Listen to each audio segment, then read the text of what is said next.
네, 안녕하세요. 김선희입니다. 반갑습니다. 제가 강의할 과목은요, 제2과목 보건의료 서비스 지원 관리에 대해서 여러분들과 함께 공부해 나갈 것입니다. 자, 보건의료 서비스 지원 관리에는요, 5가지로 나눠지고 있습니다. 첫째는 보건의료의 이해, 두 번째는 병원 서비스 관리, 세 번째는 의료 서비스의 이해, 네 번째는 의료 커뮤니케이션, 다섯 번째는 핵심 문제가 들어가 있습니다. 자, 그럼 오늘은 제1부 보건의료의 이해에 대해서 공부해 나가도록 하겠습니다. 보건의료의 이해에서 제1장 건강과 질병관리에 대한 이해에 대해서 공부해 나가도록 하겠습니다. 자, 공중보건의 정의 및 역사에 대해서 오늘 같이 공부해 나갈 건데요. 공중보건의 정의는 무엇인가? 질병을 예방하고 생명을 연장시키며 정신적 및 효율적 효율을 정진하기 위해서 그 목적을 달성하기 위해서 사회, 경제, 문화적 요인, 광범위한 접근을 통하여 지역 주민의 건강 정지 및 향상과 관련된 과학기술을 연구하는 학문이다라고 정의로 나아가 있습니다. 그럼 공중보건의 목적은 무엇인가 함께 공부해 나가도록 하겠습니다. 공중보건의 목적은요, 3가지로 나눠지고 있습니다. 제1차적, 2차적, 3차적으로 나눠지고 있는데요. 1차적 공중보건의 목적은 무엇인가? 한 개인의 건강생활을 영위하기 위해서 2차적 공중보건의 목적은 가족과 지역사회 지도자로서 나에게 책임이 맡겨진 이들을 건강한 생활을 이끌어주기 위해서 3차적으로는요, 한 국가에 속한 국민의 보건복지와 국민 건강을 증진시키는 역할을 하기 위해서다라고 목적으로 나와 있습니다. 그리고 질병 조기 및 발견, 치료, 감염병 예방을 통하여 건강한 생활 수준을 확보할 수 있는 사회 제도를 연구하는 데 있다라고 나아가 있습니다. 그러면 이러한 기능을 효과적으로 하기 위해서는 공적, 사적, 지방 국가의 행정기관이 이런 공중보건을 관리하고 있다는 거 여러분들이 알고 계시면 좋겠습니다. 그럼 다음은 제1장 건강과 질병관리에 대한 이해에서 공중보건에 대한 서비스를 여러분과 함께 공부해 나가도록 하겠습니다. 공중보건에 관한 서비스는요, 우선 질이 높아야 합니다. 양보다 질이죠. 그 다음 보건의료 종사들의 고도의 지식과 전문적 능력 기술이 요구됩니다. 두 번째는 조직화된 시스템을 통한 일괄성과 포괄성이 요구되는 것이 바로 공중보건에 관한 서비스입니다. 세 번째는 공중보건을 위한 서비스 공급자와 서비스를 제공받는 사람, 바로 병원을 찾아오는 외국 환자일 수도 있고요. 바로 지금 요즘 병원에서는 환자라는 호칭보다는 고객이라고도 많이 쓰고 있죠. 그죠? 그래서 외국 환자들이 바로 서비스를 제공받는 사람들이 되겠죠. 그러면 제공자와 서비스를 받는 사람들 관계에서 신뢰관계가 가장 중요하다라고 나아가 있습니다.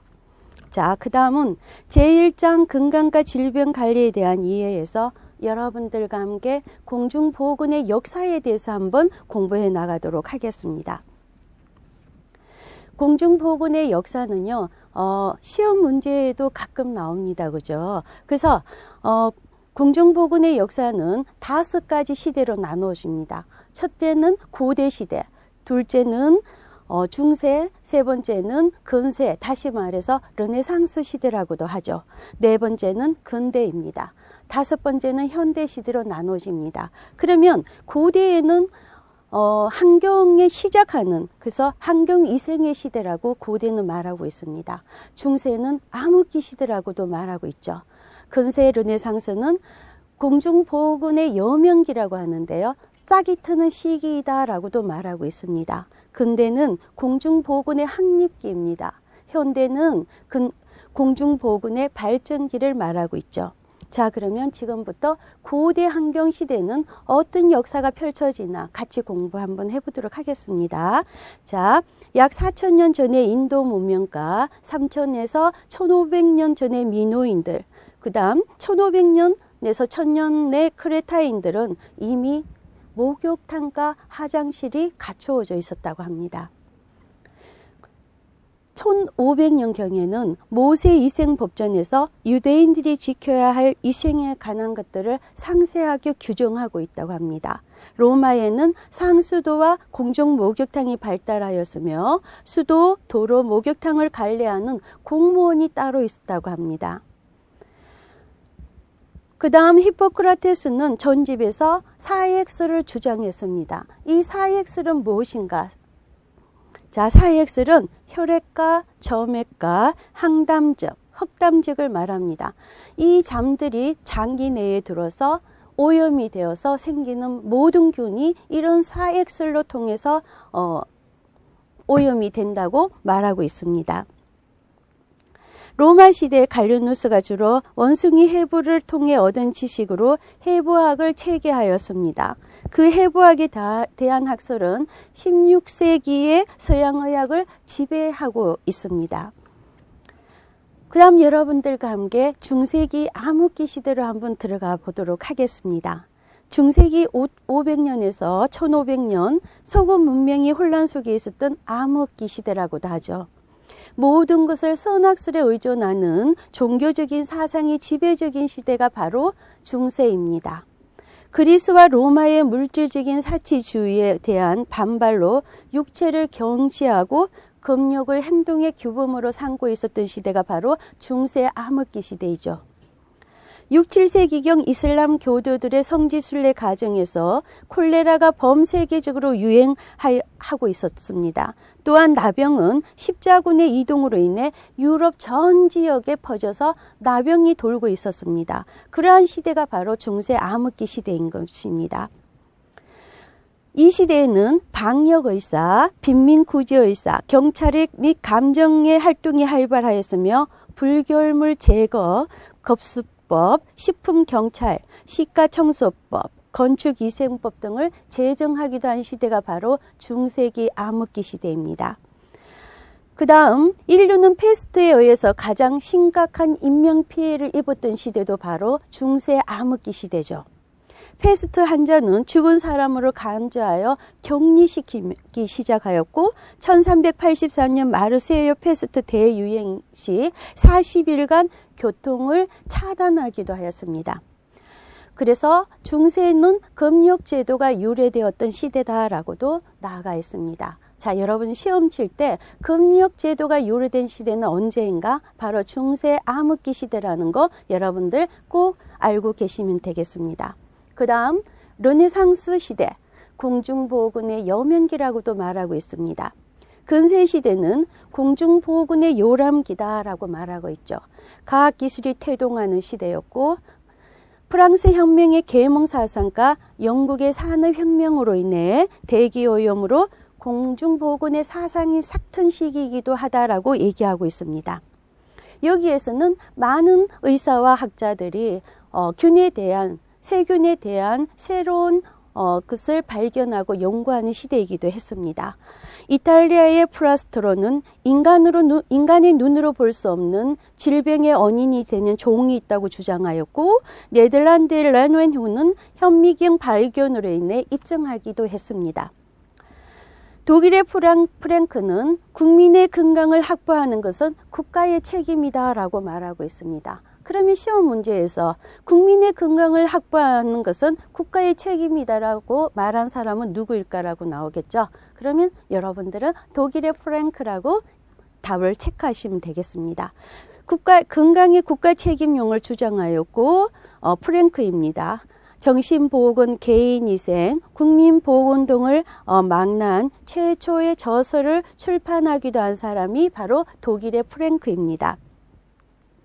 그 다음 영국의 제너는 유럽에서 영아 사망률의 가장 큰 원인이 천연두였는데 1798년에 우두 종법을 개발하였습니다. 우두 종법을 개발한 사람은 누구인가? 바로 영국의 제너라고도 하죠. 그죠? 제너라고 여러분들은 암기 숙지해 주시면 되겠습니다. 최두익은 산업혁명에 따른 빈부격차의 심화로 노동자 계급에서 열병 등의 질병이 발생하게 되었고 페이벌리 레포트라고 해서 열보고서를 작성하였습니다. 열보고서를 작성한 사람은 바로 체드윅. 여러분 꼭 숙지해 주시기 바랍니다.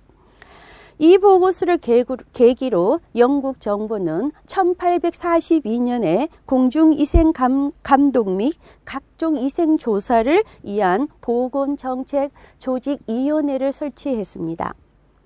1948년 세계 최초의 공중보건법이 제정되었습니다. 영국에서 제정했죠. 1948년.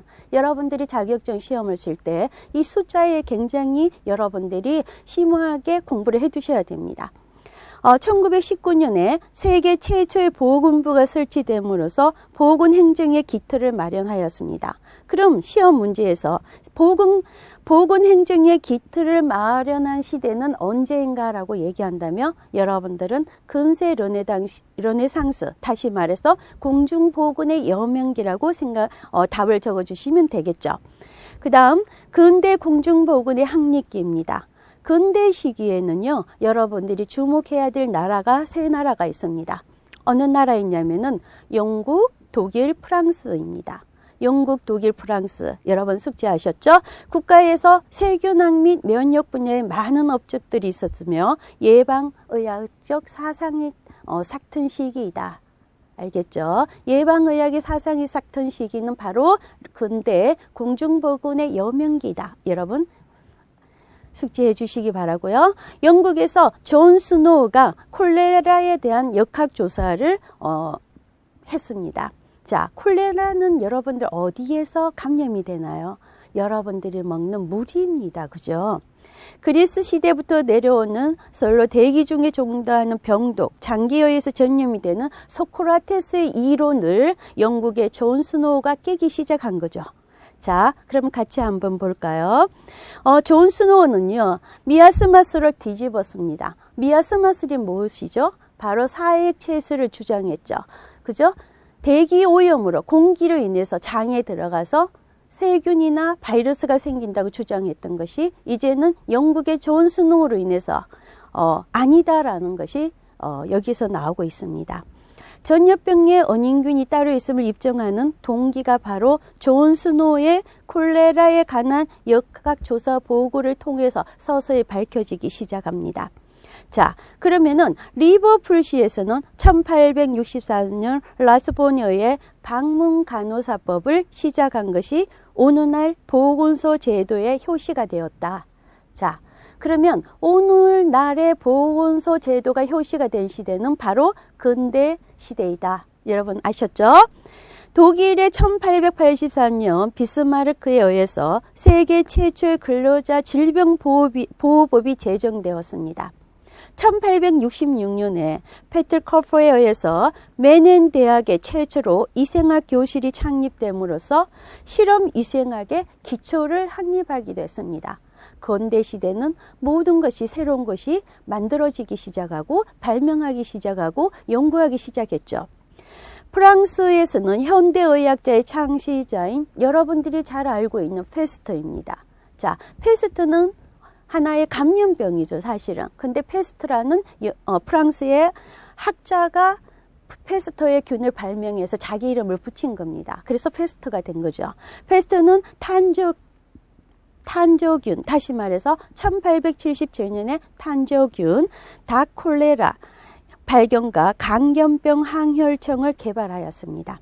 독일의 코어는 결핵균, 콜레라균을 발견하고 에릭은 매독 치료제인 살라브로산을 합성하였습니다. 수많은 세균의 발견으로 백신이 개발되었고 질병 예방의 기틀을 확립하였습니다. 자, 질병 예방의 기틀을 확립한 시대도 바로 여러분들 근대 시대라는 거 꼭 여러분들이 암기해 두시기 바랍니다. 현대 공중보건의 발전기를 여러분들과 함께 공부해 보도록 하겠습니다. 현대에 이르러 공중보건은 여러분들이 근대에는 나라가 세 나라가 있었습니다. 어느 나라였습니까? 바로 영국, 독일, 프랑스였습니다. 현대는 이제는 영국과 미국을 중심으로 서서히 들어가기 시작합니다. 전문적인 문화와 체계적인 종합화를 이루기 시작했습니다. 현대는. 질병의 치료 및 예방 중심에서 사회학적 및 경제적 개념을 바탕으로 발전하기 시작한 시대가 바로 현대시대라는 거 여러분들이 역사에서 꼭 알아두시기 바랍니다. 공중보건과 치료약의 조화로운 발전도 바로 현대시대에 일어납니다. 보건소 제도 확대도 현대시대입니다. 보건소 제도의 확대 보급에 따라 지역사회 문제를 해결해가는 지역사회 보건관리 활발한 시대가 바로 현대입니다. 세계보건기구 WHO가 발족됩니다. WHO는 1948년 4월 7일입니다. 여러분 시험 문제 국가시험에 꼭 한 번씩 나오는 문제입니다. 꼭 암기해 두시기 바랍니다. 1948년 4월 7일 WHO가 발족되었습니다. 그러면 WHO가 무엇이냐? 세계보건기구입니다. 자, WHO의 목적은 무엇이냐? 전염병 대책 등이 있고 본부는 스위스의 제네바에 있다라는 거 여러분들이 꼭 알고 계시면 감사합니다. 그 다음 요거는 책에 제가 나오지 않는 건데요. 제가 공부를 하다가 여러분들한테 꼭 도움이 될 것 같아서 제가 준비해 왔는데요. 잠깐 제가 판서로 여러분들과 함께 공부해 나가도록 하겠습니다. 세계보건기구 WHO 국제적 차원에서 보건 문제를 해결하고자 WHO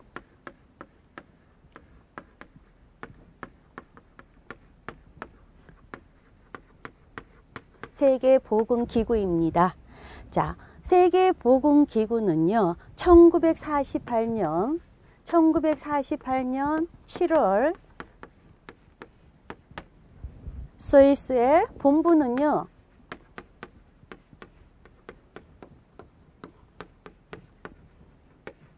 제네바에 위치하고 있습니다.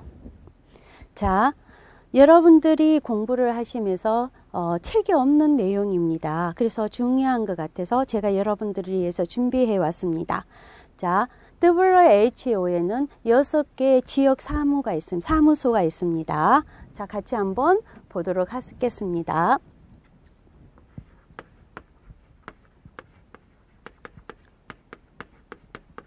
여섯 개의 지역 사무. 첫째, 동지중해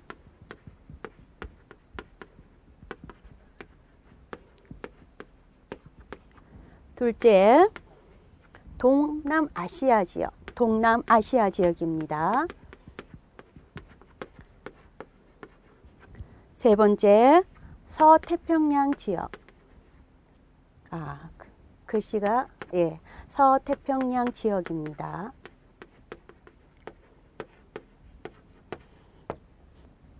네 번째, 남아메리카 지역입니다.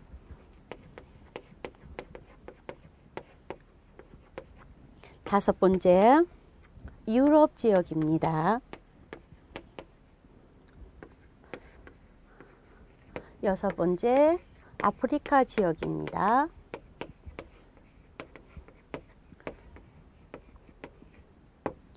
그럼 우리나라는요, 어디에서 가입했을까? 여러분들과 함께 공부해 보도록 하겠습니다. 우리나라는요, 서태평양 지역입니다. 서태평양 지역에 1949년 65번째 회원국으로 가입했습니다. 자, 그럼 다시 한번 공부해 보도록 하겠습니다. WHO, 세계보건기구를 WHO라고 합니다.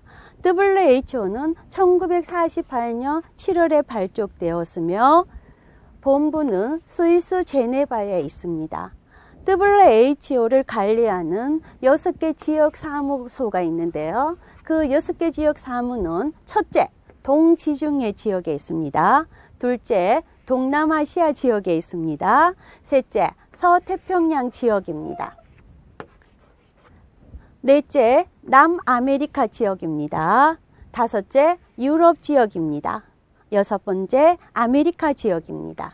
자, 그러면 우리나라를 빠졌네요. 우리나라라고 적어야 되겠죠. 대한민국은 1949년입니다. 1949년에 서태평양 지역에서 65번째 회원국으로 가입이 되었다라는 거 여러분들이 꼭 알아두시면 좋겠죠. 자, 그 다음 국제연합인간환경회의에 대해서 여러분들과 함께 공부하겠습니다. 국제환경연합에는 1972년입니다. 1972년 스웨덴의 스톡홀름입니다. 그죠? 스웨덴의 스톡홀름에서 발족이 되었는데요. The Only on Earth라는 슬로건을 내걸고 인간 환경 선언을 하였습니다. 1974년에는 국제환경기구를 설립하였습니다. 이렇게 국제연합환경회의는 점점점 발전해 나가고 있다는 거 알 수 있겠죠. 그 다음 알마아타 회의입니다. 알마아타회는 러시아에서 개최되었다는 거. 지구환경정상회담은요, 1992년 브라질 라오에서 180여 개의 회원국의 83개국 정상들이 모여 지구환경 정상회담을 개최하였다라는 거 여러분들이 눈으로 한번 읽어주시면 감사하겠습니다. 자, 그 다음은 공중보건을 위한 체계에 대해서 여러분들과 같이 공부하겠습니다. 공중보건을 위한 체계에서는요, 세 가지로 일단 나누어집니다. 제1차, 제2차, 제3차로 나눠지는데요. 제1차에는 무엇이 있나 같이 한번 공부해 보도록 하겠습니다. 자, 제1차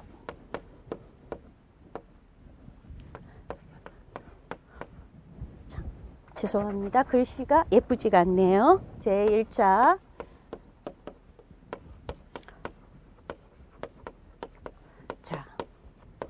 제1차 보건의료는요, 보건의료의 성공적인 열쇠는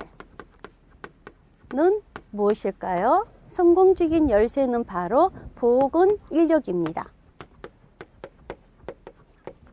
그죠? 제1차 보건의료의 성공적인 열쇠는 바로 사람입니다. 보건인력입니다.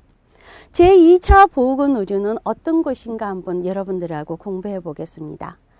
2차 보건의료는 주로 응급처치를 요하는 질병이나 급성질환을 관리하는 병의원을 말하고 있습니다. 다시 말해서 제2차는요, 종합병원,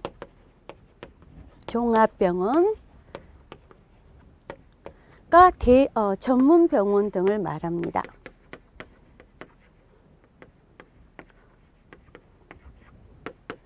활동을 요하는 거죠. 제3차 보건의료는 무엇이냐 하면요, 회복기 환자입니다. 회복기 환자의 재가 치료 사업이나 재활을 요하는 환자 및 노인의 간호 등 장기 요양 만성질환의 관리 사업이 중심이 되고 있습니다. 만성이죠, 그죠? 제3차는 회복기 환자, 그죠? 그 다음 만성 환자, 그 다음 뭘까요? 그죠? 재활이죠. 그 다음 노인입니다. 그죠? 자, 이래서 공중보건을 위한 체계는 제1차, 2차, 3차로 나누어진다라는 거 여러분들이 꼭 이해해 두시면 감사하겠습니다. 자, 여기에서 여러분들이 꼭 알아두셔야 할 거는요, 1차 보건의 성공적인 열쇠는 바로 보건인력입니다. 보건인력. 지역 주민 모두가 수용할 수 있는 지역사회 실천의 원리이며 새로운 보건의료 질서이다. 그죠? 제1차 보건은요, 질서이다. 보건의료의 질서이다. 전 세계적인 보건의료 전략의 핵심이다. 그죠? 1차입니다. 그죠? 제1차.